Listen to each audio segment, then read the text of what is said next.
Situation difficile pour l'Ukraine à Pokrovsk, où ils font maintenant appel à ce qu'ils appellent des forces spéciales pour tenter de tenir la ville.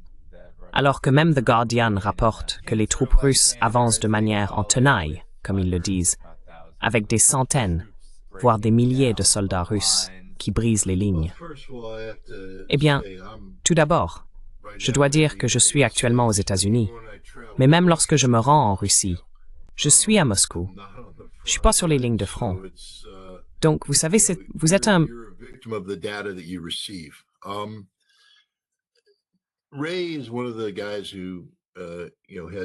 Ray fait partie de ceux qui ont toujours affirmé que la meilleure façon d'apprendre à connaître un dirigeant ou une nation, c'est de les écouter sur la durée. Des schémas se dessinent, des schémas de comportement, la manière dont les dirigeants s'adressent aux gens. Ment-il? Quand ment-il? Comment ment-il? J'ai appliqué cela à Vladimir Poutine. Je ne vais pas prétendre qu'il est parfait, mais quand Poutine s'adresse au peuple russe, il est honnête. C'est ce que j'ai constaté. Il ne leur ment pas ouvertement. Est-il capable, vous savez, d'adoucir un message ou un coup, ou de trop insister sur un point? Bien sûr. Tous les politiciens font cela. Mais il ne ment pas ouvertement au peuple russe.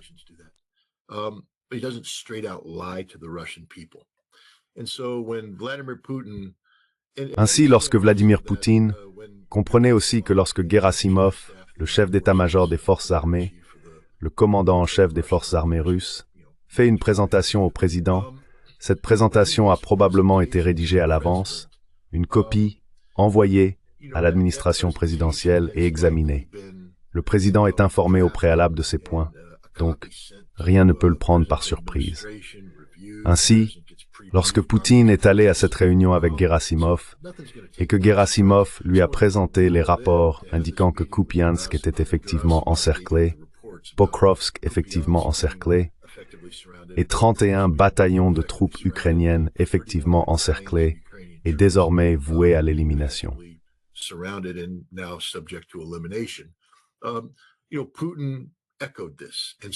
Vous savez, Poutine a repris cela, l'a soutenu et l'a adopté. Ce sont de grandes déclarations à faire, et franchement, elles pourraient être facilement réfutées si elles n'étaient pas vraies. Donc j'ai tendance à croire les Russes, car tout au long de ce conflit, ils ont été bien plus honnêtes et transparents que les Ukrainiens, qui ont été, vous savez, soumis à la propagande depuis le tout début. Les Ukrainiens se battent très durement, cela ne fait aucun doute, mais leur guerre passe par un filtre de guerre de l'information dirigé à l'Ibernik et les États-Unis. Kupiansk est encerclé.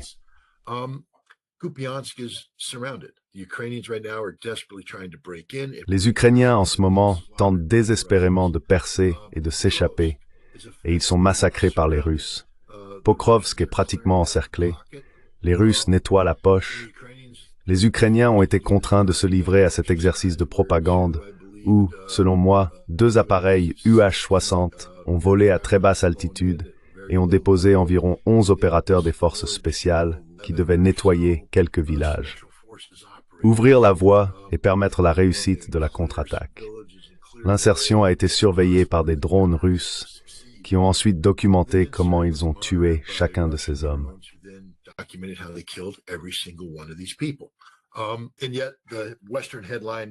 Et pourtant, les gros titres occidentaux montrent cela, parce que c'est ce que font les Britanniques.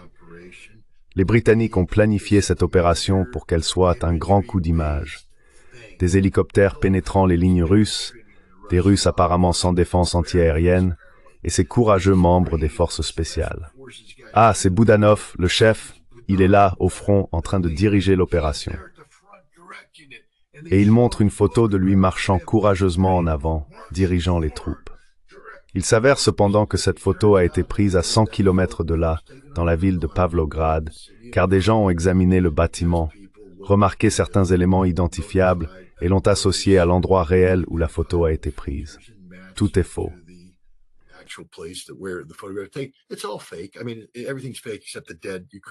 Je veux dire, tout est faux, sauf les Ukrainiens morts. Et c'est ce qui se passe ici. Mais la chose la plus importante que la plupart des gens ne remarquent pas, c'est que tout au long de la ligne, il y a au moins une cinquantaine d'encerclements similaires qui se produisent à plus petite échelle. C'est ainsi que le champ de bataille a évolué, avec les Russes, avec les Ukrainiens choisissant un point où ils tiennent bon et disant « c'est ici que nous combattons ». Et pour tous ceux qui avancent centimètre par centimètre, vous savez bien que depuis 2014, les Ukrainiens ont transformé cette zone de Donetsk en la portion de terre la plus fortifiée de la planète. Je veux dire, ils se sont retranchés, tout ça.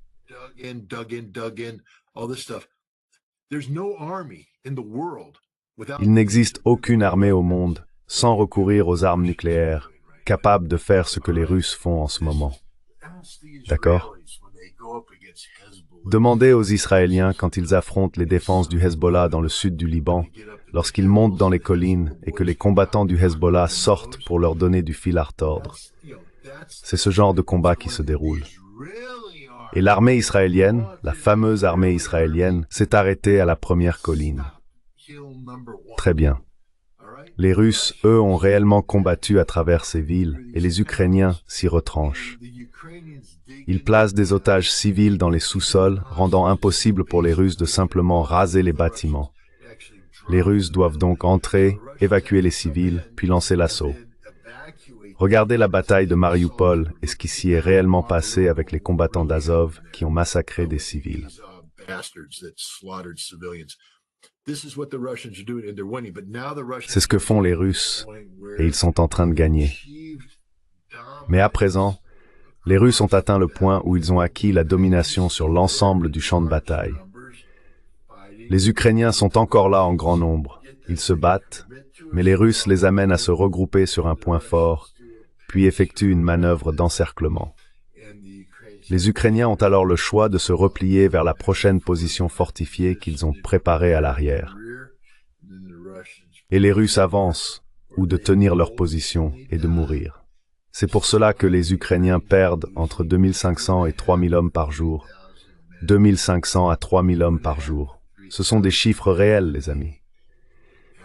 Et nous, en Occident, faisons simplement comme si cela n'arrivait pas. Ou bien, nous faisons ce que les Britanniques ont dit de faire, inverser la situation. Prendre les chiffres ukrainiens et dire « c'est ce que nous faisons aux Russes ».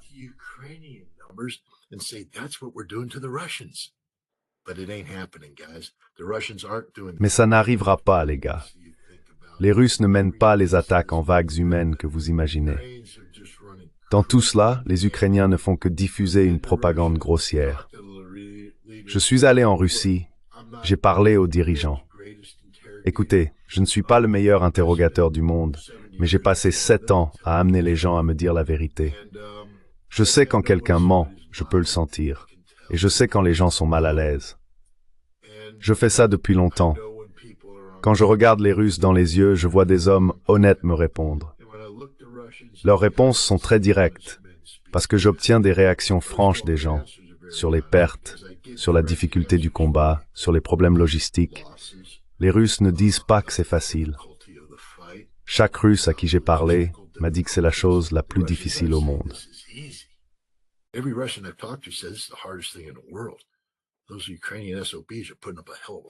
Ces enfoirés d'Ukrainiens livrent un sacré combat, mais nous gagnons, nous les battons, et je les crois. Je regarde les Ukrainiens, ce sont juste des menteurs purs et simples. C'est un exercice de propagande sans précédent. Et l'histoire le montrera ainsi. Elle le montrera ainsi. C'est une tragédie ce qui se passe en ce moment. Mais vous savez, Donald Trump a essentiellement dit que nous allions les laisser se battre entre eux. L'Europe va continuer à fournir autant de soutien financier et matériel que possible. Et le résultat final, c'est que les Russes tueront tous les Ukrainiens nécessaires pour que cette guerre prenne fin. Et c'est une tragédie. Cela signifie que des centaines de milliers d'Ukrainiens vont mourir parce que Donald Trump n'a pas le courage de dire à l'Europe de se retirer et de dire aux Ukrainiens que c'est fini.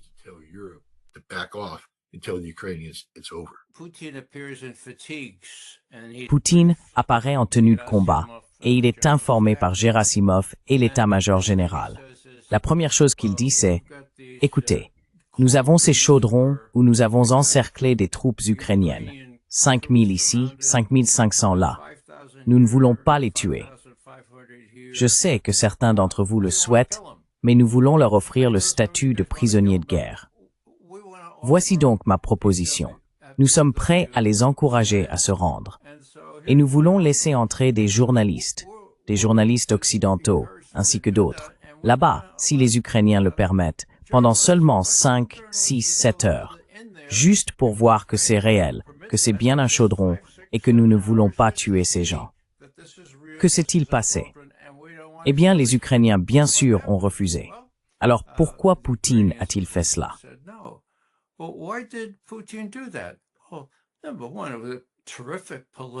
Eh bien, premièrement, c'était un formidable coup de propagande politique, si l'on veut.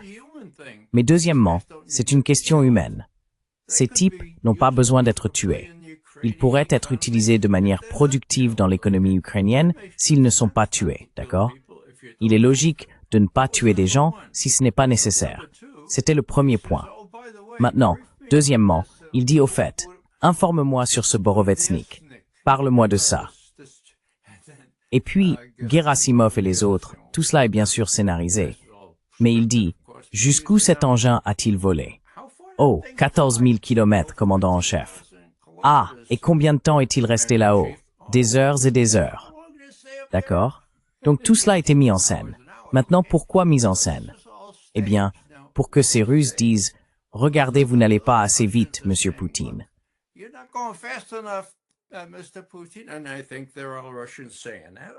Et je pense que ce sont tous des Russes qui disent ça, d'accord? Tu ne vas pas assez vite, nous allons gagner ce fichu truc. Et Poutine dit, regardez, nous avons la situation en main ici. Nous avons encerclé toutes ces troupes. Nous espérons ne pas avoir à les tuer, mais si c'est nécessaire, nous le ferons. Et en plus, nous avons ces armes magiques. Alors, quelle est la conclusion ici? Eh bien, la conclusion, c'est que Scott a raison. Ce type dit la vérité. Et c'est le politicien le plus perspicace, le plus adroit que j'ai jamais observé. Et j'ai de l'expérience, d'accord? Qu'est-ce que je peux dire que je n'aime pas chez Poutine? Eh bien, j'ai trouvé quelque chose. La photo de lui accueillant Jolani, le coupeur de tête venu de Syrie. Oh mon Dieu, dit McGovern, est-ce que tu dois vraiment faire ça, pour l'amour du ciel?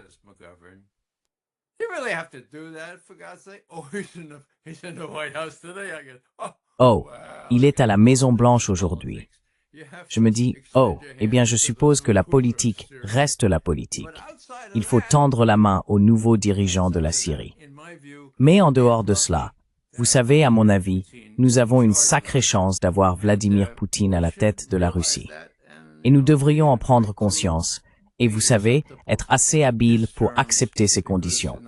Car en fin de compte, et c'est le grand contexte, il a gagné la guerre, et il est prêt, je pense, à faire des concessions qui permettraient à Trump de prétendre qu'il s'agissait d'une fin négociée, que Trump a obtenu quelque chose pour l'Europe grâce à cela. Je pense que c'est possible si Trump a un minimum de bon sens. Le grain de sable, soyons honnêtes, c'est Trump, pas Poutine.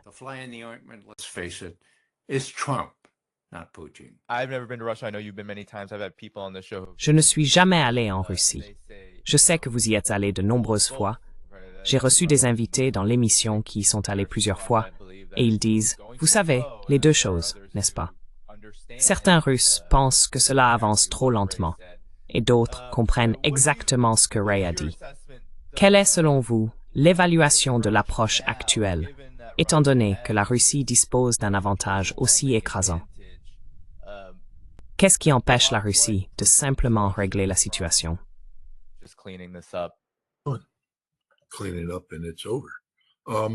Nettoyer tout ça, et c'est terminé. Qu'est-ce qui l'en empêche? La réalité. Vous savez, tout d'abord, je m'offusque de voir quelqu'un, bon, inutile d'y revenir, mais Gilbert Doctorow prétend qu'il y a aujourd'hui en Russie des gens mécontents de Vladimir Poutine, que ce sont des personnes très très importantes, et que Poutine ferait bien de se méfier, car ces gens pourraient réellement agir. Et puis, comme Gilbert Doctorow pourrait toucher de l'argent du MI6, son message est aussitôt repris par le Telegraph, qui affirme que Poutine a peur d'un coup d'État préparé à Londres par Mikhail Khodorkovsky.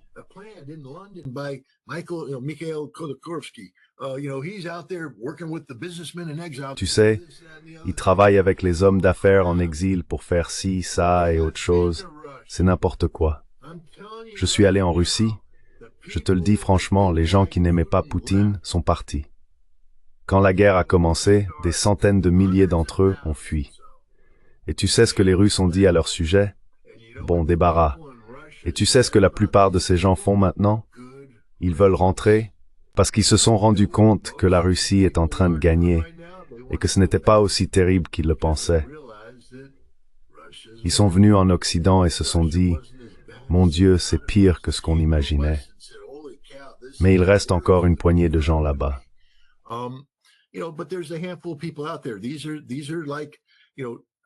C'est comme essayer de comprendre la réalité de l'Iran à la base en parlant à la diaspora iranienne de Los Angeles qui a fui le Shah en 1969. D'accord? Ils ne savent rien de ce qui se passe à l'intérieur de l'Iran. Et Gilbert Doctorow ne sait absolument rien de ce qui se passe aujourd'hui à l'intérieur de la Russie. Ce que je sais, c'est ceci. Vladimir Poutine a remporté la dernière élection haut la main en temps de guerre, alors que la Russie ne gagnait pas encore aussi nettement qu'elle le fait maintenant. Et le peuple russe a envoyé un message, « Nous te faisons confiance pour mener la tâche à bien, sans limite de temps. » Le peuple russe n'a pas dit, « Il faut que ce soit terminé d'ici novembre. Il faut que ce soit terminé pour telle date. »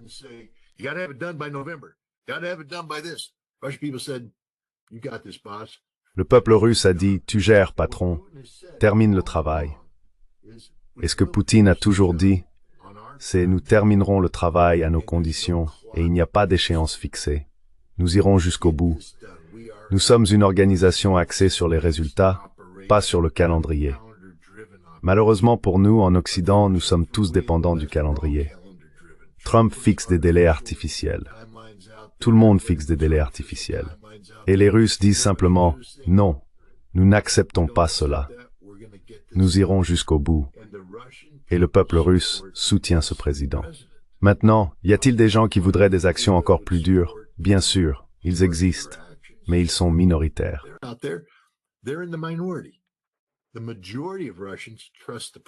La majorité des Russes font confiance au président pour faire ce qu'il faut. Ce qui signifie qu'il ne faut pas surexploiter son armée. Vous savez, rappelons que les Ukrainiens en sont à leur 5e ou 6e mobilisation. Je veux dire, je ne sais pas, ils ont des centaines de milliers d'hommes en uniforme. Ils en perdent quelques milliers par jour, mais ils en ont encore beaucoup, et ils sont là à cogner des têtes et à embarquer des gens de force. Les Russes, eux, n'ont fait qu'une seule mobilisation, 300 000 à l'automne 2022. Depuis, leur armée fonctionne uniquement sur la base du volontariat. Les personnes déployées dans l'opération militaire spéciale signent un contrat, comme nous le faisons.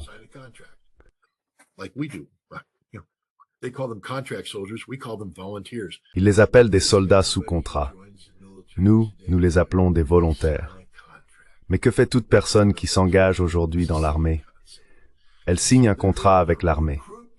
C'est le même concept. Ainsi, ils peuvent recruter des gens en temps de guerre pour combattre. Combien de troupes la Russie avait-elle déployées dans la région? Un peu moins de 800 000. Donc en gros, c'est une situation d'1 pour 1 entre les Russes et les Ukrainiens sur la ligne de front. Si vous étudiez la guerre, vous savez que pour mener des opérations offensives efficaces, il faut un avantage de 3 contre 1. Et si vous attaquez une position fortement fortifiée, c'est 5 contre 1. Et vous allez perdre beaucoup d'hommes.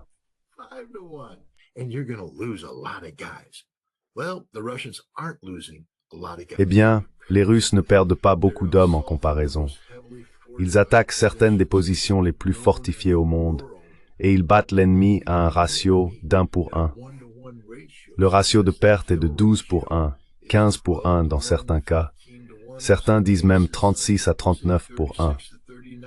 Je pense que c'est peut-être un peu exagéré, mais au final, normalement on s'attendrait à un ratio de 3 pour 1. C'est-à-dire 3 Russes pour un Ukrainien dans une situation d'assaut. Ici, nous avons les Russes qui attaquent l'espace le plus défendu au monde, et leur ratio de perte est de 12 pour 1, 15 pour 1, voire 20 pour 1. Pourquoi?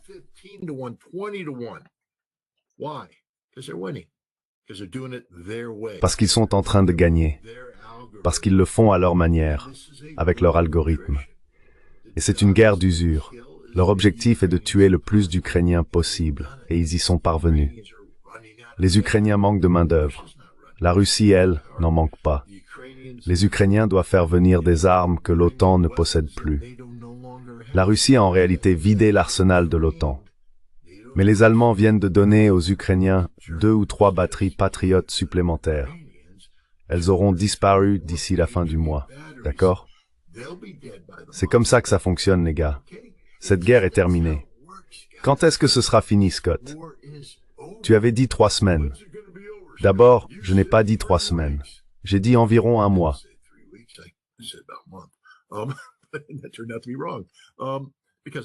Cela s'est avéré faux, car je pensais que la Russie allait entrer en guerre.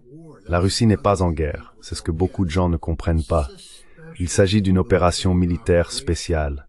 Si c'était une guerre, la Russie se mobiliserait. Oh, et le plus grand cadeau que nous ayons fait à la Russie, c'est de la forcer à se mobiliser, alors qu'elle ne le voulait pas. Puis de découvrir qu'environ 60% de ces installations de mobilisation étaient dirigées par des individus corrompus qui ne les avaient pas correctement approvisionnés. Et qu'ont fait les Russes? Ils ont tout réparé. Donc aujourd'hui, souvenez-vous, l'OTAN voulait faire la guerre à la Russie. Si la Russie disait « Très bien, nous allons nous mobiliser », elle pourrait lever 5 millions d'hommes en 1 mois et demi.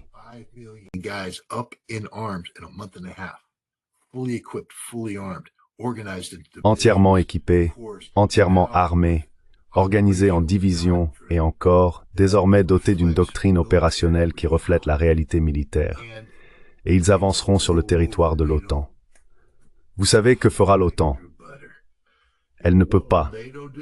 Je vous l'ai dit, les Allemands sont trop occupés, vous savez, à se pisser dessus et à manger des beignets, des schnitzels et des bretzels. Ils ne veulent pas se battre. Les Russes non plus ne veulent pas se battre. Mais la Russie est aujourd'hui plus préparée à la guerre qu'elle ne l'a jamais été, grâce à ce que l'Occident a fait ici. La Russie ne se contente pas de battre l'Ukraine. La Russie bat l'Occident collectif. La Russie surpasse les pays de l'OTAN en termes d'industrie de défense, dans un rapport de 4 pour 1. La Russie n'est qu'une station-service avec des armes nucléaires.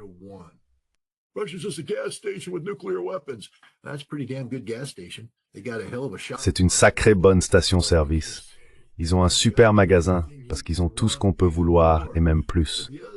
Mais l'autre chose que je dirais aux gens, c'est qu'en est-il des sanctions? Qu'en est-il de ceci, de cela et du reste? Si la Russie est une station-service, alors c'est la meilleure foutue station-service du monde, parce que c'est ce qu'ils savent faire. Demandez aux Saoudiens. Chaque fois qu'ils ont essayé de provoquer une petite crise de sécurité énergétique avec les Russes en disant « nous allons les évincer des marchés », qu'est-il arrivé aux Saoudiens? Ils ont capitulé parce que la Russie fait cela mieux.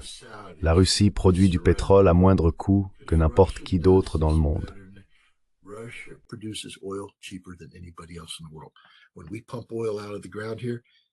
Quand nous extrayons du pétrole ici, vous savez, le meilleur que nous puissions obtenir au Texas, quoi, 36 $ le baril pour le coût d'extraction? Quand le pétrole est à 60 $ le baril, vous faites 24 $ de profit. Pas assez. La Russie l'extrait du sol pour 11 ou 12 $ le baril, et quand le pétrole est à 60 $, cela signifie qu'il réalise un bénéfice de plus de 40 $ par baril. C'est plus de profit que nous n'en faisons. Donc ils n'ont pas besoin de vendre autant de pétrole que nous pour faire autant de bénéfices. Et maintenant, à cause de ce que nous avons fait avec les sanctions, les prix du pétrole augmentent, ce qui signifie que les Russes doivent vendre moins de barils pour gagner la même somme d'argent. Les gens qui encouragent les sanctions contre l'énergie russe sont les plus stupides du monde. On ne veut pas s'en prendre à la plus grande station-service du monde quand on conduit un Humvee à court d'essence sur une autoroute au milieu de nulle part. Et c'est exactement là où se trouve l'Occident en ce moment.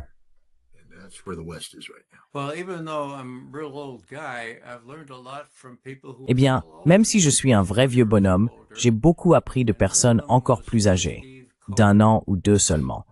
Et l'un d'eux était Steve Cohen, un soviétologue remarquable. Un autre est Jack Matlock, 10 ans de plus que moi, mais toujours bien vivant. Alors, en ce qui concerne Steve Cohen, quand je retournais en Russie après ne pas y être allé depuis 1972, oui, 1972, pas 1862, d'accord? Il m'a dit, « Écoute Ray, il y a un type qui va à la même conférence que toi, et il s'appelle Jill Doctorow.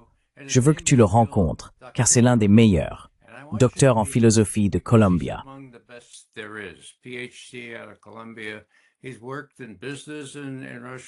Il a travaillé dans le monde des affaires en Russie pendant 30 ans. Tu veux le rencontrer, et tu veux apprendre de lui, tout comme tu as appris de moi. Wow! Eh bien, nous avons appris à bien nous connaître lors de cette conférence, et je suis resté en contact avec lui depuis. Mon point de vue, c'est que les gens sortent parfois du cadre plus qu'ils ne le voulaient vraiment. Mais tu sais, penser en dehors du cadre est une bonne idée. Et ce que je suggère ici, c'est que ce que Gilles a dit, c'est que Poutine ressent beaucoup de pression de la part de gens qui disent « Mon Dieu, termine cette fichue affaire. Tu as tous les moyens. Fais-le. » Bon, maintenant, y a-t-il des preuves de cela? Eh bien, Gilles cite ces personnes très importantes et influentes dans les émissions de débat. Mais aussi, quelle est la logique de tout cela?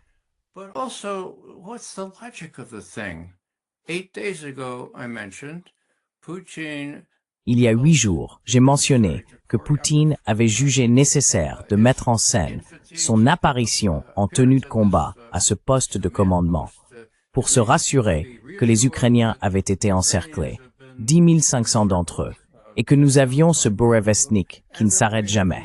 C'était gênant, c'était du théâtre. Alors, était-ce parce qu'il estimait nécessaire à ce moment précis de rassurer les gens à Moscou sur le fait qu'il s'en occupait et que, comme il l'a dit explicitement, il faisait du sauvetage des soldats russes sa priorité et avançait lentement? Eh bien, je ne sais pas. Mais à mon avis, il est raisonnable de penser que, oui, bien sûr, il ressent la pression de ne pas aller assez vite. Peut-être que cela explique des choses comme le Burevestnik et le Poséidon qu'il a tous deux présentés très publiquement en l'espace de quelques jours.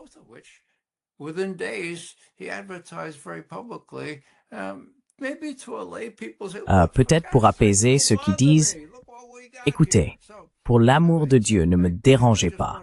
Regardez ce que nous avons ici. » Donc vous voyez, je voulais simplement dire que selon moi, il faut laisser 100 fleurs s'épanouir. Toutes sortes de choses peuvent arriver. Et nous nous sommes tous déjà trompés, en tout cas moi je me suis déjà beaucoup trompé, sur des sujets très importants.